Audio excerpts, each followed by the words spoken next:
안녕하세요, 김승동 기자입니다. 안녕하세요, 최수영 변호사입니다. 올해 1월 달에 대법원 판례가 났죠. 무주외반증 판례에 대해서 얘기를 해보려고 합니다. 무주외반증이 이제 엄지발가락 옆이 툭 튀어나와 있잖아요. 그 다음에 엄지발가락 휘어 있지 않습니까?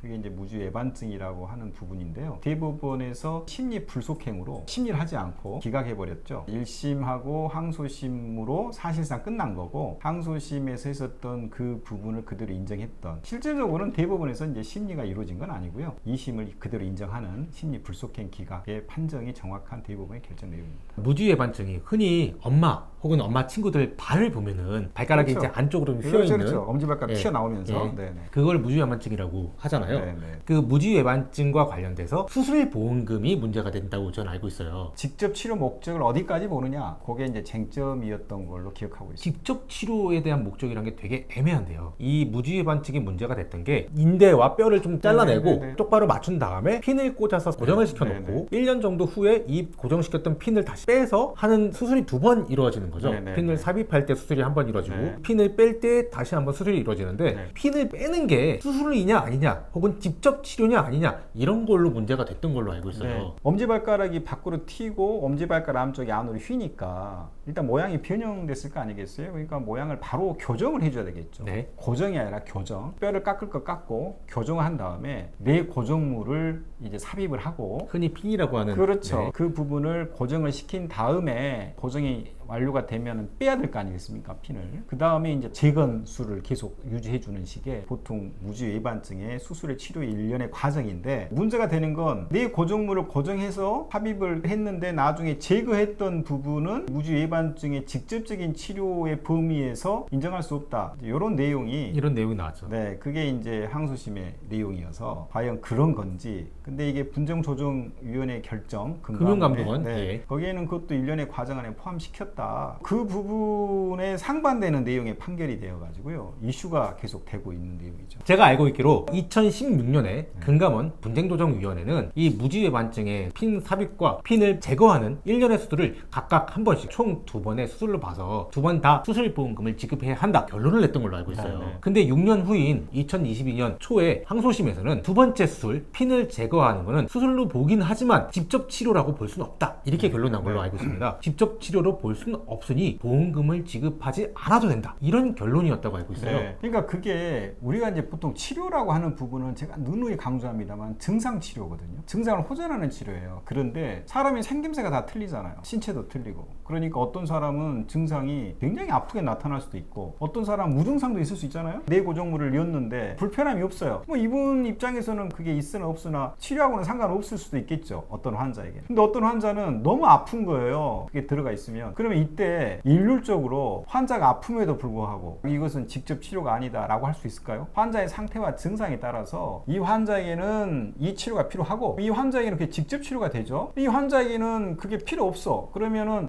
같은 치료법이라 하더라도 환자에 따라서 직접 치료일 수도 있고 직접 치료가 아닐 수도 있다. 이 부분을 얘기하고 싶은 겁니다, 개인적인 제 견해는. 수술은 수술인데 네. 직접 치료이었냐 아니었냐가 또 쟁점이 되는 거고요. 그렇죠. 그러니까 그 직접적이라고 하는 의미는 일률적으로 고정된 부분이 아니라 개별적인 거죠, 환자에 따라서. 보통은 이 치료가 필요 없는데 이 환자에게 필요하다고 할 수도 있고요, 보통은 필요 없는데 이 환자에게 역시나 필요 없겠습니다 라고 할 수 있는 거거든요. 그런데 그 당시에 그 사안의 환자는 통증이 있었어요. 법원에서 판결난 네, 그 사안은 통증이 있었고 굉장히 미물감도 느끼고 불편했는데도 불구하고 진료 기록 감정이라는 게 있습니다. 감정 의사분이 그 부분이 일반적으로 반드시 필요한 치술이 아니다라는 등등의 의견을 아마 제출한 걸로 기억을 하고 있는데요. 그 부분이 직접 치료의 범위에서 빼도 된다, 이렇게 판단이 된 것으로 알고 있어요. 직접 치료가 아니었으니 수술은 맞지만 수술보험금을 지급할 필요는 없다. 제거에 관한 부분들은 직접 치료의 목적이라고 하는 약관의 규정이 있기 때문에 직접 치료가 쟁점이 될 수밖에 없었을 거고, 보통 이 치료는 직접 치료인 거죠. 직접성이라고 하는 부분들이야 당연히 전제가 되는 거고, 그렇기 때문에 여기에서의 수술의 직접적인 부분은 환자가 고통스러워하고 통증이 있고 불편한 불편한데 그 부분이 어떻게 직접 치료가 아니겠느냐라고 하는 의견에 저는 이제 동조하는 입장이고요. 근데 이제 문제가 이런 겁니다. 우리가 암의 직접적인 치료가 먼저 한번 이슈가 됐었죠. 그렇죠. 예. 보통 암의 직접 치료는 크게 두 가지로 보잖아요. 암을 제거한다거나 암세포의 증식을 억제한다거나 두 가지로 보고 있는데, 암을 제거하는 수술을 하려고 하거나 암의 증식을 억제하는 치료를 하려고 하는데 이 환자가 면역력이 굉장히 떨어져 있어가지고 예. 수술하면 죽게 생겼어요. 예. 그러면 그분에게는 면역력을 필수 불가결하게 일단 회복을 시켜야 될 거 아니겠어요. 그리고 나서 암을 제거하거나 암 증식 억제 치료에 들어가야 될 거 아닙니까? 그런데 보통의 암을 제거하고 증식 억제가 직접 치료니, 그럼 이분에게는 몸을 회복시켜주는 면역력 회복이 단순히 그냥 몸을 좀 건강하기 위한 게 아니라 그렇게 해야만이 치료에 들어갈 수 있거든요. 그럼 이거 직접 치료가 아니냐, 직접 치료이냐, 이런 문제가 생길 수 있는데, 필수 불가결하게 면역력을 회복시켜서 수술이 들어가는 경우는 직접 치료의 범위에 포함을 시켰습니다. 네. 그렇다면 무주 예반증에 같은 경우에도 그 환자가 통증이 너무 심해서 이미 삽입했던 그것을 제거해야 되는 것은 하나의 과정인 거죠. 그리고 기본적으로 이물질이 몸에 들어갔는데 통상은 필요한 수술이라고 보는 게 상식이지 않을까요? 예외적으로 빼지 않아도 된다라고 하는 게 예외적인 거지, 반드시 제거할 필요는 없다라고 하는 것을 근거로 직접 치료가 아니다라고 하는 것은 뭔가 원칙과 예외가 좀 뒤바뀐다라는 느낌이 좀 들었던 판단인 것 그리고 같아요. 보험을 잘 모르고 법을 잘 모르고 의학을 잘 모르는 일반적인 사람에 대해서는 이 직접 치료와 간접 치료에 대한 개념, 구분, 이게 또 힘들 것 같아요. 그래서 분쟁이 계속 일어나지 않을까라는 네. 생각도 들거든요. 그래서 기본적으로 직접 치료는 통증이 완화시켜주거나 높도록 개선시켜주거나 뭐 이런 치료는 직접 치료로 봐야 되겠죠. 원래 M 코드잖아요, 그죠? M20 코드, 네네, 20 코드 20.1이죠. 그 다음에 이제 기타 그 이물질을 제거하는 것은 Z47 코드. 그렇죠. 코드가 다르다. 그런데 코드가 다른 거하고 직접 치료의 여부하고는 상관관계가 있나라는 의문도 듭니다. 왜냐하면 진로와 관련된 코드의 문제고, 그 두 개가 나에겐 다 필요하다면 그 두 개가 나에게는 직접 치료인 거지, 직접 필요함에도 불구하고 코드가 틀리기 때문에 직접 치료의 범위가 다르다? 아니다? 포함되지 않는다라고 하는 것은 좀 별개인 것 같아요. 여러 개의 치료는 코드가 다를 수가 있지만 그 여러 개의 치료 코드가 나한테는 직접적으로 필요하다, 이런 논리거든요. 그런 부분에서 바라볼 때 통증이 있는데도 불구하고 반드시 이걸 제거해 줘야죠. 뇌 고정물이 들어가서 통증이 유발하고 굉장히 불편하고, 그러면 이것을 개선하기 위해서는 빼줘야 되는 건데 그것 말고 다른 방법은 뭐가 있을까요? 그리고 그 부분의 코드가 M 코드 안에 집어넣든 별도의 코드로 하든 간에 어쨌든 뇌 고정물을 빼내야 되는 것은 변함이 없는 거 아닐까요?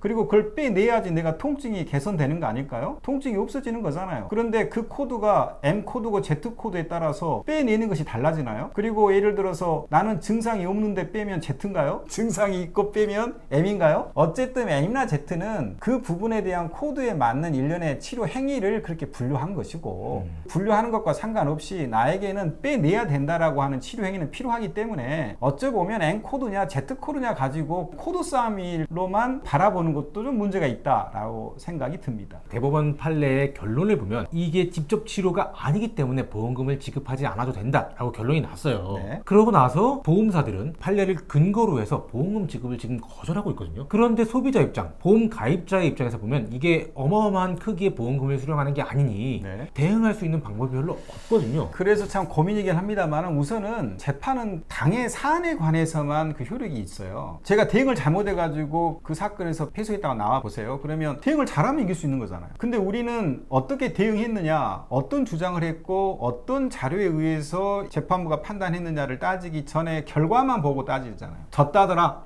예. 그러니까 더 이상 구체적인 환자의 상태라든가 증상이라든가 이걸 따져볼 필요가 없는 거예요. 졌으니까 안 된다더라, 이런 거고요.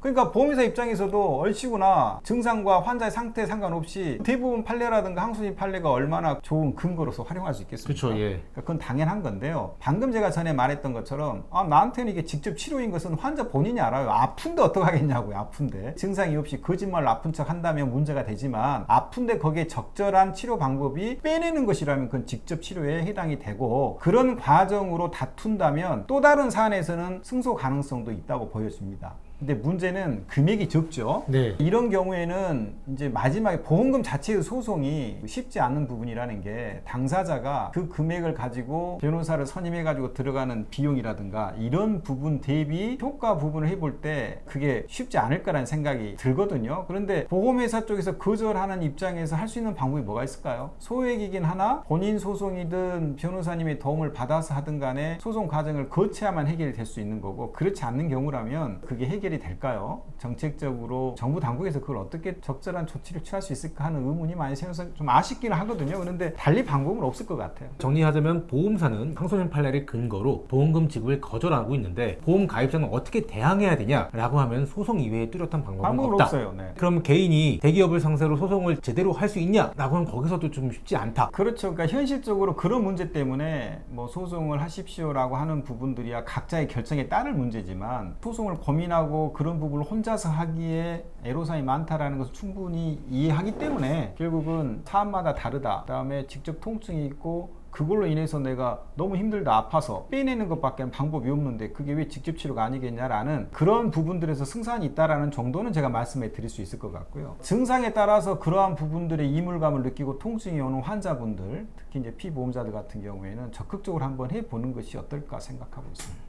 전 최근에 굉장히 재밌는 상품 교육 자료를 봤는데요. 네. 대법원 판례가 나오고 난 이후에 어떤 보험사에서 무주해반증 핀 제거술을 보장한다 상품을 내놨어요. 네. 이게 가능한가요? 그건 상품이기 때문에 가능하죠. 남들이 안 파는 상품을 어떤 상점에서는 취급하지 않습니까? 근데 그 상품이 지금 약관을 제가 제대로 본 게 아니라서 네. 마찬가지 좀 있다가 정말 보험금을 지급해야 될 때 다시 그 대법원 판례를 거론하면서 보험금 지급을 안 하겠다 이렇게 나올 수도 있지 않을까요? 보험 안내장 같은 경우에는 효력이 보험 약관상 규정이 되어 있기 때문에 거기에서 핀 제거술도 포함해서 보장하고 있다고 하는데, 그걸 믿고 한 보험 계약자에게는 그 부분에 대한 약속을 이행해 줘야 되죠. 단순히 그것을 청약의 유인이라고 봐야 될까요? 그 정도까지 명시적으로 했다면 아마 이번 대법원 판례를 보고 무주 예반증의 경우에 핀 제거술을 다른 보험사는 해주지 않는데 이를 기회로 삼아서 우리는 그 상품을 만들어 보겠다라고 하는 부분도 발상은 있을 수 있거든요. 보험 상품도 상품입니다. 보험 약관은 상품 설명서라고 얘기하고 있고요. 상품의 문제는 만들기 나름 아닐까요? 그래서 이 부분에 뭐 대법원 판례가 나와서 핀 제거술 하지 않는데 그걸 보고 우리는 어느 정도의 보험료를 산정하고 손해를 어느 정도 예상하고 이 부분을 상품으로 만들어서 내놓겠다라고 하는 부분들은 상품이라는 점에서 보면 충분히 가능한 거예요. 그럼 다만 과거에 가입했던 무주해반증 핀 제거술을 보장받았던 걸 봤었는데 내가 했으니까 못 받아 이런 분들만 억울하게 된 거네요. 그래서 그런 부분들이 있으면 소멸시효라는 게 있잖아요. 보험 네. 그 금액은. 그러니까 그 안에 있어 보면 적극적으로 해볼 필요가 있지 않을까요? 주치의 소견서를 따라서 그다음에 본인의 통증이라든가 이런 부분들에 관한 거기에 근거해서 그 치료가 이루어졌다면 그게 직접 치료가 아니다라고 하는 부분은 그건 의학 상식에 비춰서도 좀 안 맞는 것 같습니다. 예, 제가 봐도 좀 안 맞는 것 같습니다. 그래서 그 부분은 바로 잡을 필요가 있을 것 같아요. 그래서 적극적으로 한다는 결국 소송을 한다는. 그렇죠. 네. 그렇지 않으면 보험회사가 움직일 수는 없다고 보여져요. 오늘 무주해반증 핀 제거술에 관련돼서 변호사님의 의견 잘 들었습니다. 감사합니다. 네, 감사합니다.